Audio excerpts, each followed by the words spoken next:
Hi there, students, and welcome to Crazy Nurse RN channel, where learning becomes a tradition. I'm Crystal Merducanes, nurse educator, teaching fundamentals of nursing practice.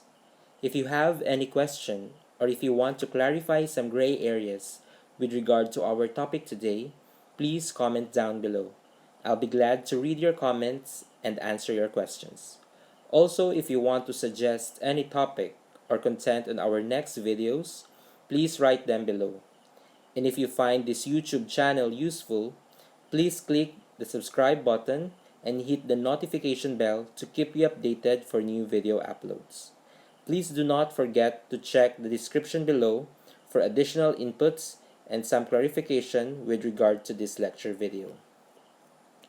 For today's topic, we have critical thinking and clinical reasoning. What is critical thinking? It is a process of intentional higher level thinking to define a client's problem. Examine the evidence-based practice in caring for the client and make choices in the delivery of care. How about clinical reasoning? It is a cognitive process that uses thinking strategies to gather and analyze client information, evaluate the relevance of the information, and decide on possible nursing actions to improve the client's physiologic and psychosocial outcomes. Clinical reasoning simply means critical thinking applied in clinical settings. We also have purpose of critical thinking. First, nurses use knowledge from other subjects and fields. Let's take, for example, a discipline, nutrition and dietetics. So nurses use this discipline in order to render care to patients in terms of dietary prescription. So this is an example on how nurses use knowledge from other disciplines or study. Secondly, nurses deal with change in stressful environments. In the hospital, nurses are surrounded with stressful situations, especially in emergency cases. With that, nurses need to use critical thinking to decide what is the appropriate nursing intervention for their patients in time of emergency situation. Lastly, nurses make important decisions.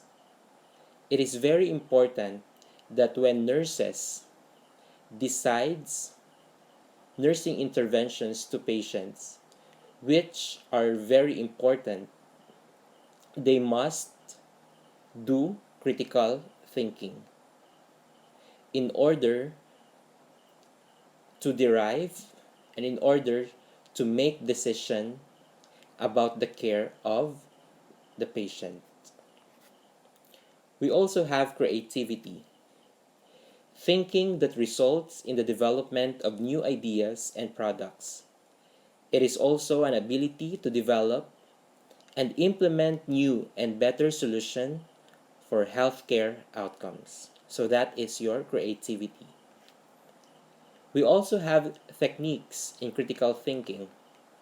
First, critical analysis. Then, inductive and deductive reasoning. We also have making valid inferences, differentiating facts from opinions. Next is evaluating the credibility of information sources. We also have clarifying concepts, and lastly, recognizing assumptions. So we will discuss each techniques in the following slides.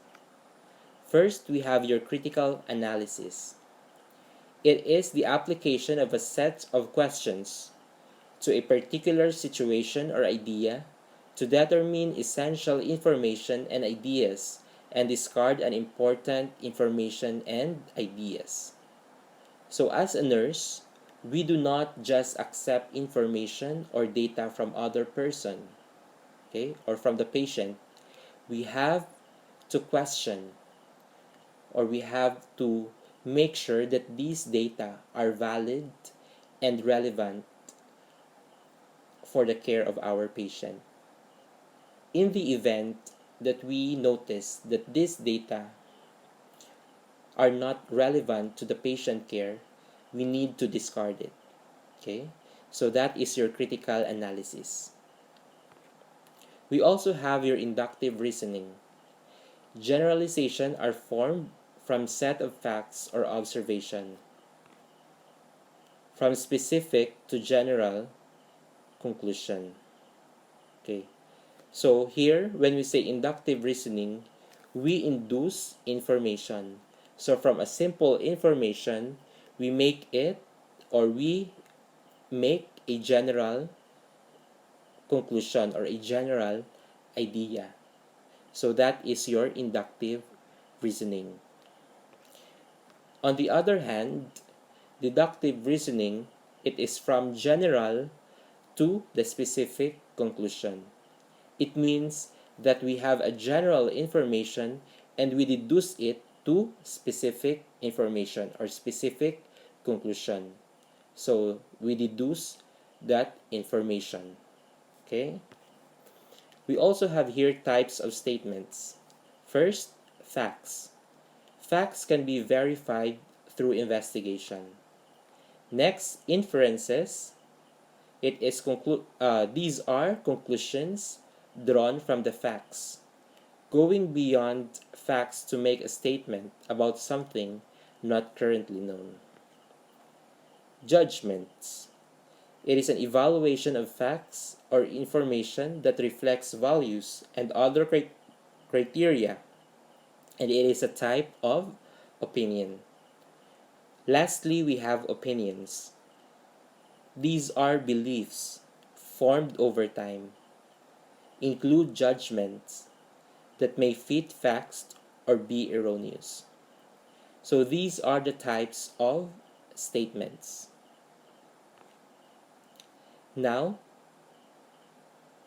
we need to apply critical thinking to nursing practice.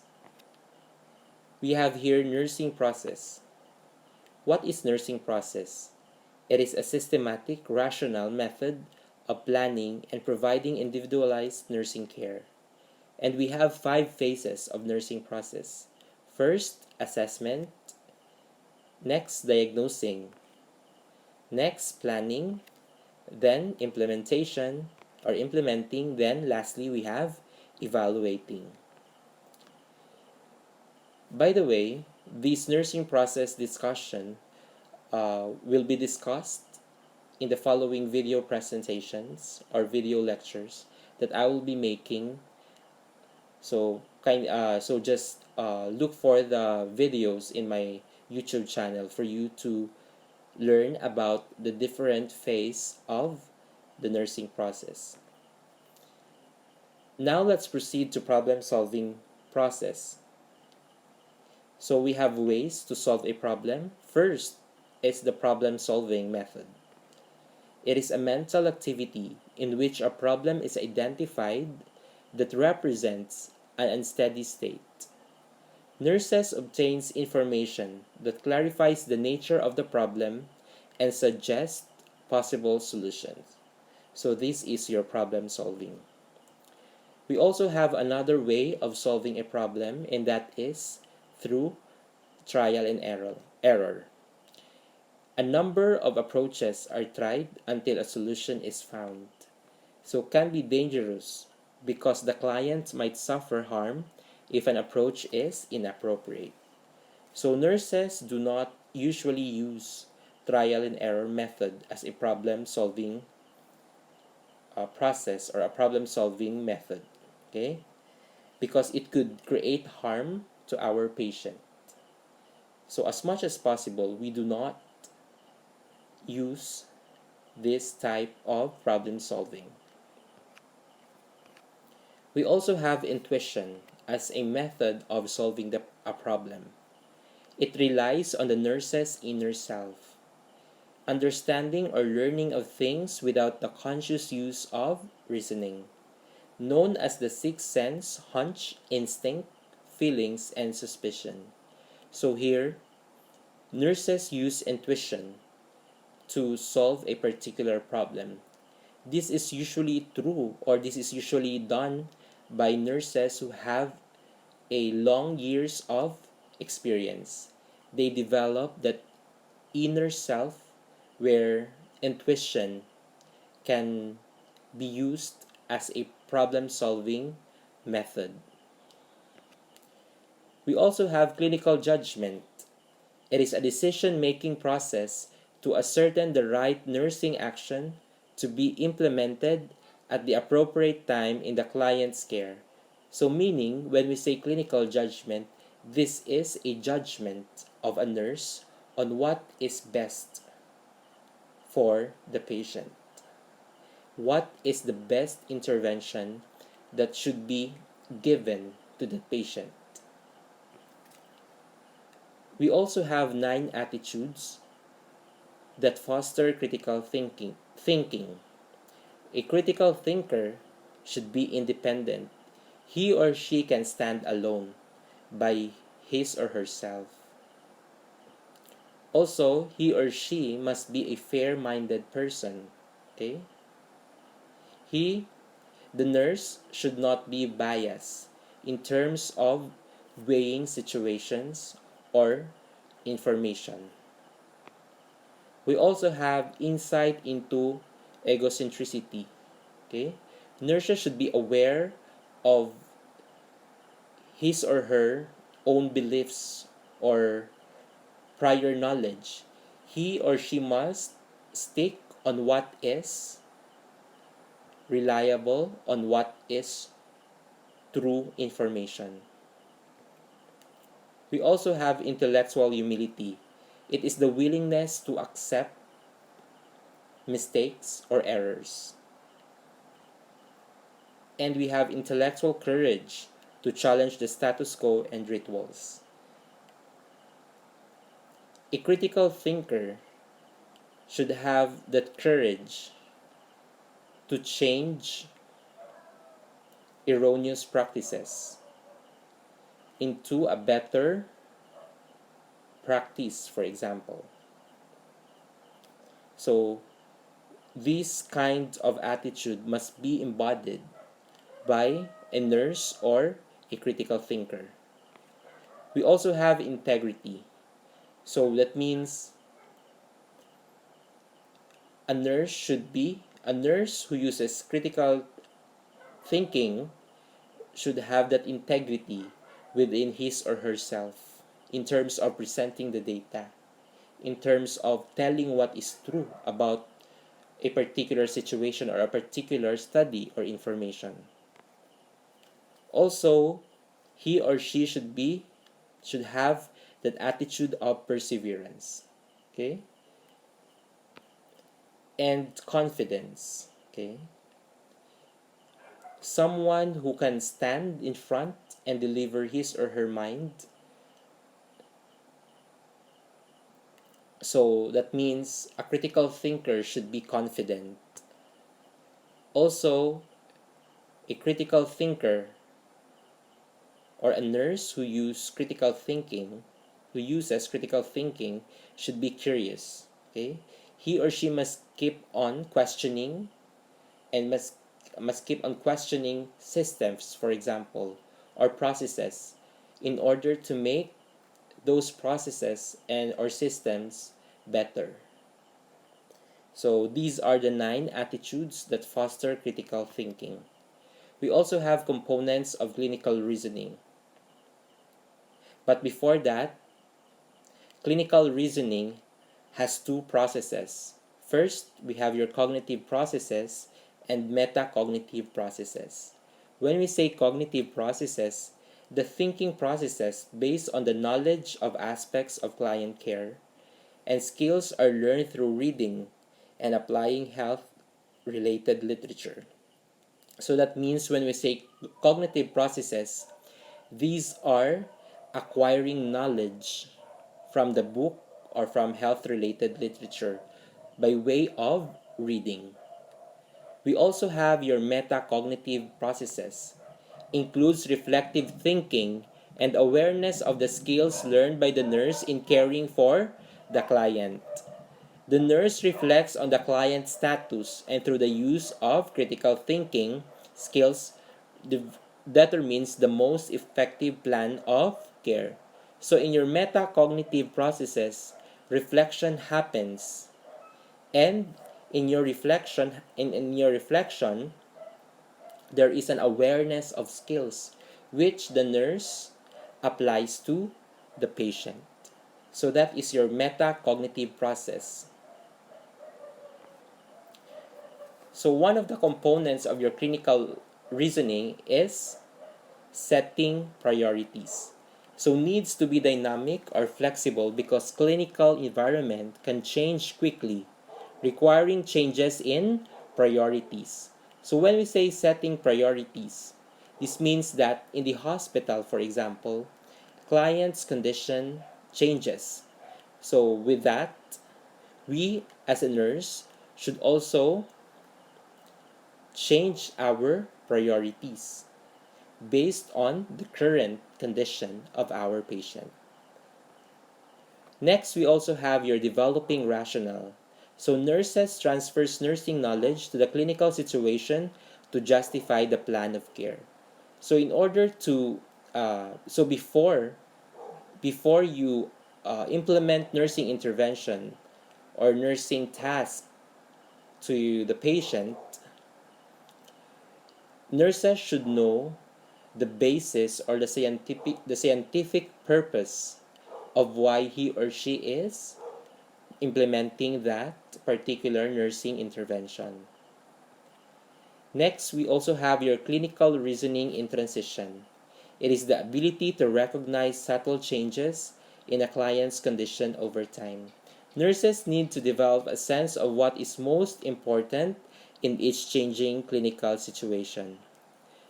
So in your clinical reasoning in transition, nurses should be aware of the different signs and symptoms of diseases or illnesses so that he or she would be able to recognize if the condition of the patient is changing or deteriorating.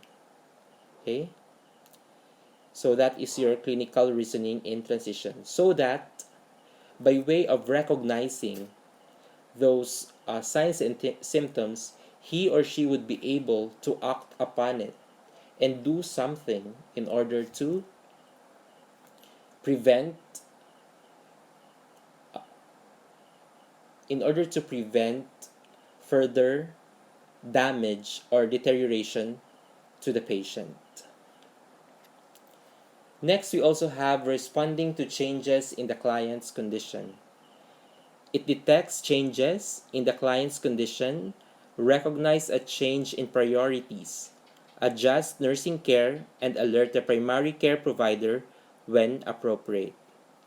So basically, this means that as a nurse, we must be responsive to the changes of our client's health condition by way of changing our priorities, adjusting our nursing care, and to notify our physician or primary care provider when necessary. We also have here reflection. What is reflection?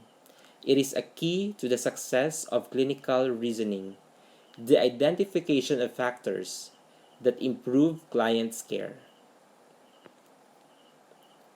Also, we have here concept mapping. What is concept mapping? It is a technique that uses a graphic depiction of nonlinear and linear relationship to represent critical thinking. It is also known as mind mapping. It is a context dependent and can be used to develop analytical skills and are quicker than note taking and highly key ideas.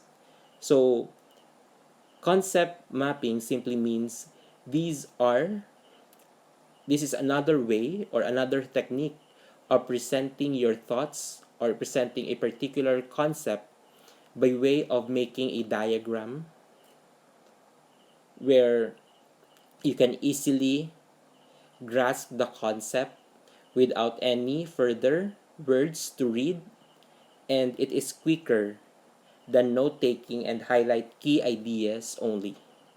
Okay, so some people would